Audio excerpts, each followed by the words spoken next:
political survival guide. Ooh. So, there are no sides, which means that we are all one.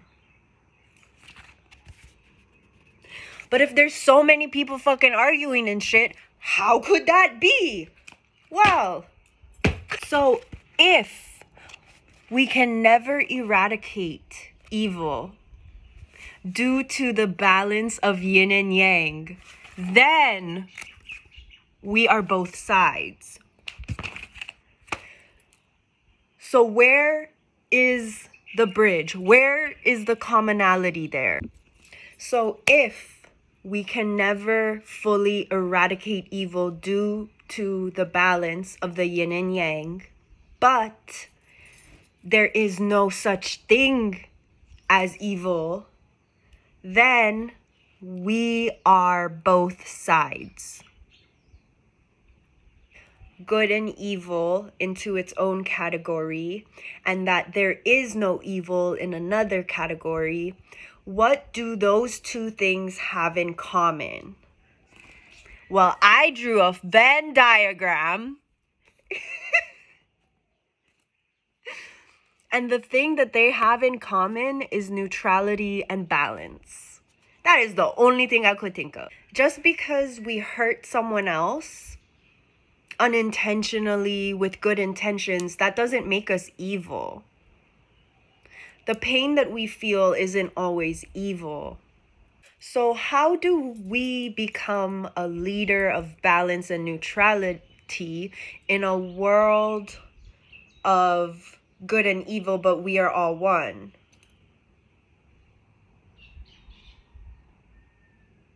That there are different sides, but we're all on the same side. So how can we balance the two? Because not everything is perfect. Not everyone is perfect. How do we navigate the tension of these environments and the fragility of people's emotions while still acknowledging their intelligence? I believe that the most important thing that you can do is take things as they come.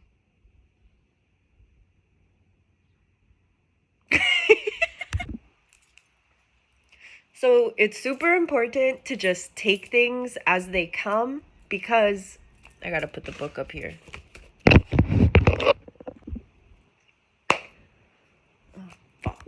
In order to beat the stereotypes, you first have to beat your own and take each interaction with fresh ears and an open heart. No situation or person is exactly the same, so just trust your intuition.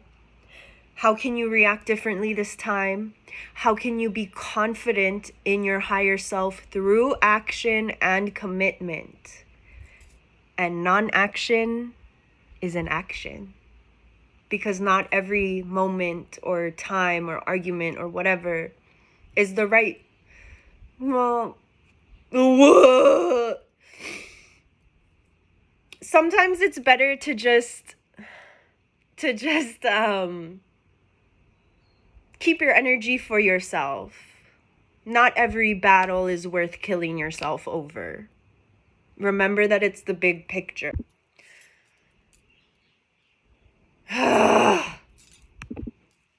It's also important. It's another thing you should be doing. To strengthen your armor and reload your artillery. Who would you be if you weren't an activist? Which, by the way, we are all activists when we speak up passionately about the things we love and we believe in. So that includes ourselves. You are an activist for yourself, if not, like, you don't gotta be no MLK out there getting shot and shit, but like, if you didn't care to fight, what would you do? What would you do if you didn't have to fight for what's right for you anymore? What would you do with that energy? What would you do with that time? Who would you be? How would you show up? Where would you want to show up? Oh my God! Oh my God! How is life beautiful? And in what ways do I enjoy sharing that energy? These questions help you solidify your own life purpose to yourself. This keeps you strong in your own personal trust because you know yourself. The better you know yourself, the better you can take accountability, the better you can not take things personally. You are your strength. Pew, pew, pew. When trying to build bridges and expand your modalities, your ways of showing love and connecting with people, intimacy, what do I already know? What do I already know? What is my current beliefs? What knowledge do I currently have that I could somewhat relate to whatever I'm trying to relate it to?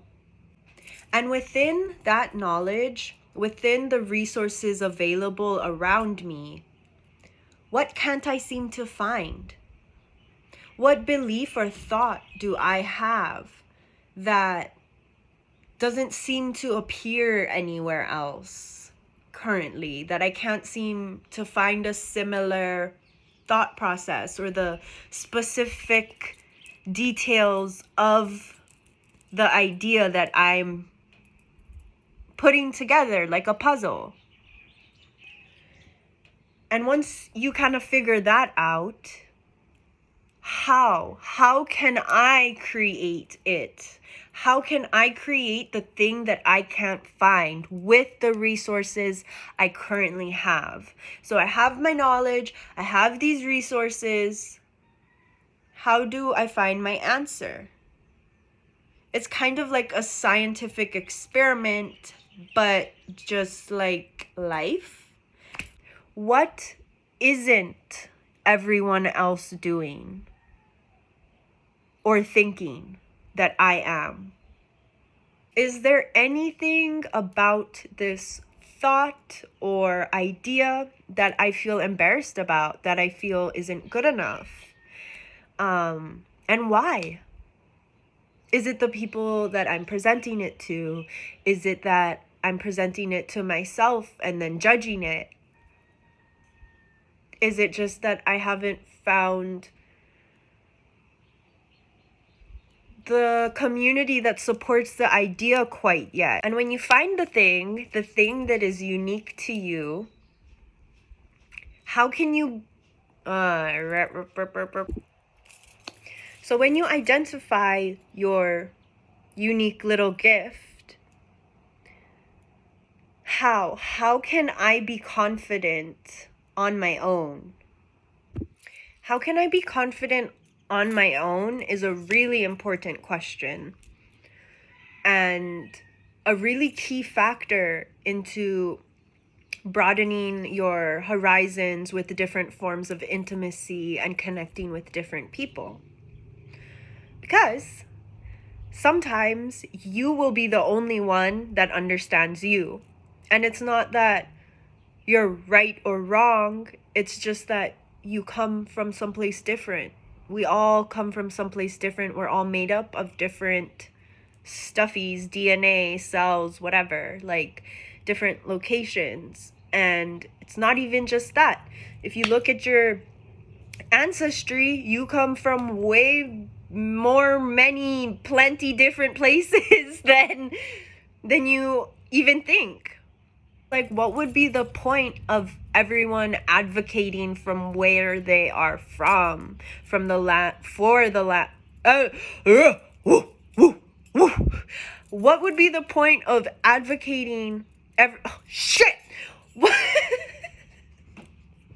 What would be the point of everyone advocating for the land or the people that they are from, if they were not confident in themselves enough to even listen and expand, like, their thinking, just because someone else thinks a certain way doesn't mean you have to also, but something within their thinking, within their experiences, can actually help guide you to be even more confident in your ideas and your thinking and what you believe in. And once you become confident in the basics, of you, in the basics of your idea or your relationship, whatever you're trying to build, you can kind of look and be like, what can I mix into this recipe?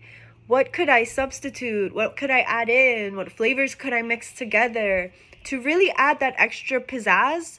That is your twist. That is your essence. That is you. And so sometimes people aren't going to understand your ideas, your thoughts, your feelings. Shit. Because those are unique to you. Bad things happening to good people is an example of the balance being kept in the world. If bad things only happened to bad people, there would be greater, worser evils in the world.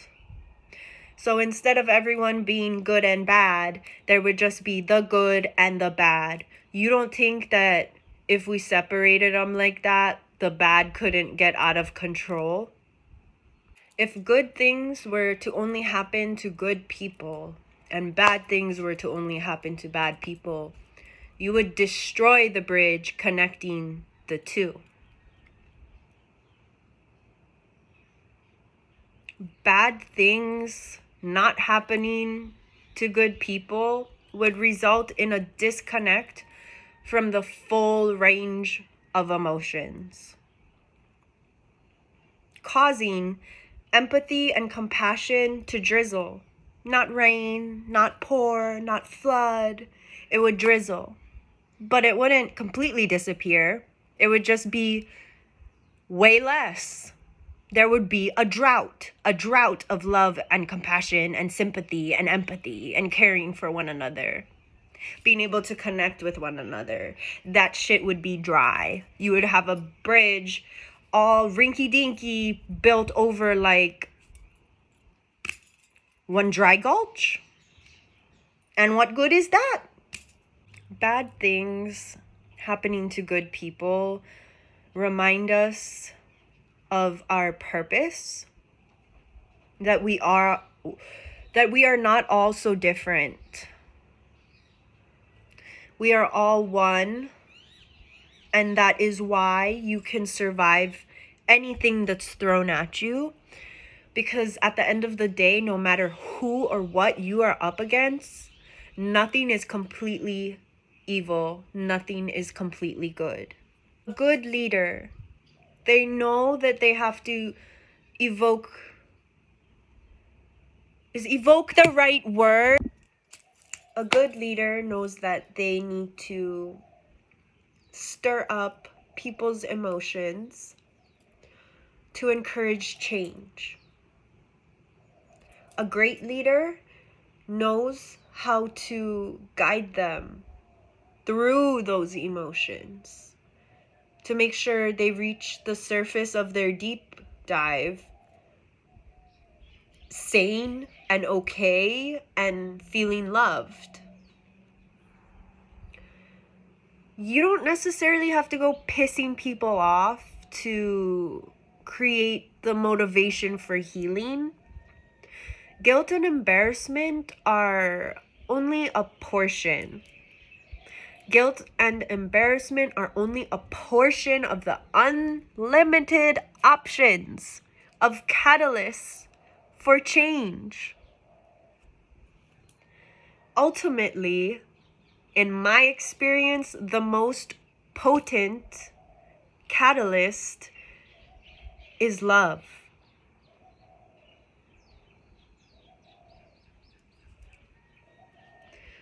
Most people, the things that they do are for love. It may not look like love to you, but to them, that is the type of love they know. So showing love for opposing sides gets you a lot further than you would think or than you have experienced in the past. Treating advocating or difficult, vulnerable conversations as learning and expanding rather than defending or berating someone as if they're doing something wrong often takes the pressure off of all parties included.